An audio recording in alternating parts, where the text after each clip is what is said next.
video, guys. Today it's gonna be a little different. I'm gonna be vlogging. You see we got the DJI Pocket 3. I also got the Insta 360 Go 3S, and we are going to work.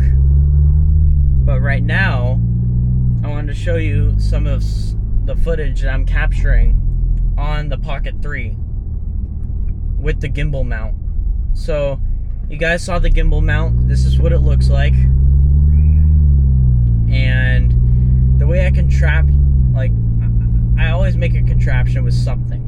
It always has to be something. Now, it's not necessarily for the car, but it could be capturing other cars too. I'm starting to get into the car world, and you know, while this is only a 2-liter 4-cylinder turbo, it puts out like 252 horsepower, and it's not the most powerful car. It's not the best sounding either, but I'm working on it, so it's also cool to capture some other cars as well. But this is what it looks like right now. So as you can tell, it gets a little off-centered, so I do have to center it back up occasionally. Just because I have the tilt locked, and yeah, right now it's handling pretty well. I'm gonna take this thing on the highway. You guys saw me tightening all the screws, and let me tell you a little bit about the build. So the camera I'm using is the DJI Pocket 3 with a mount from Amazon that's supposed to be a suction cup. But for me, I'm not a firm believer in suction cups, because you hit a bump on the road, that thing can go flying off. That's the thing with anything, but I feel like suction cups have to fit on perfectly, and if they don't fit perfectly, it's gonna fall off, in my opinion, from what I've heard and read the reviews. So why did I end up buying it? I bought it because it had a 1/4 screw on the bottom of the suction cup. So I'm thinking, well, let's get the Insta 360 motorcycle mount, which has this cool clamp, and I have the clamp attached to the shock absorber, which is attached to the camera. So it makes for basically like a 4th axis.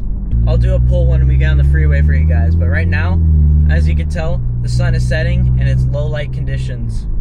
Right now I have it on 10-bit HLG, which I can convert to like HDR later.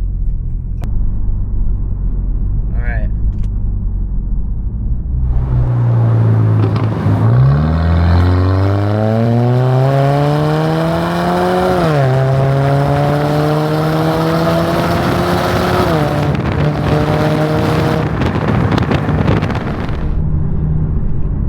There we go.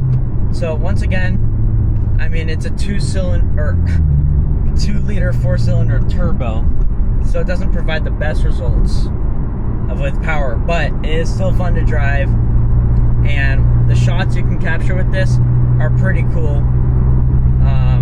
You can, I mean, any car, you stick a tow hook on, you get a clamp, you get the spring for the suspension and the shock mount and all that. It provides great results. Now let's go and try some tracking here. So it's gonna try its best to track this car right here. Let's see how it does. We're gonna lose it because the gimbal can't go that far, but I think that was pretty good. Alright, so that's gonna pretty much wrap up the video. I wanted to show you my new build, and if you guys have questions, I'd love to answer them in the comments below about anything about the gimbal. I'll try and get back to it. All the links will be in the description. They're not affiliated, so don't have to worry about going through a weird link and all that. But if you want to help me out, then subscribe and like the video and leave a comment.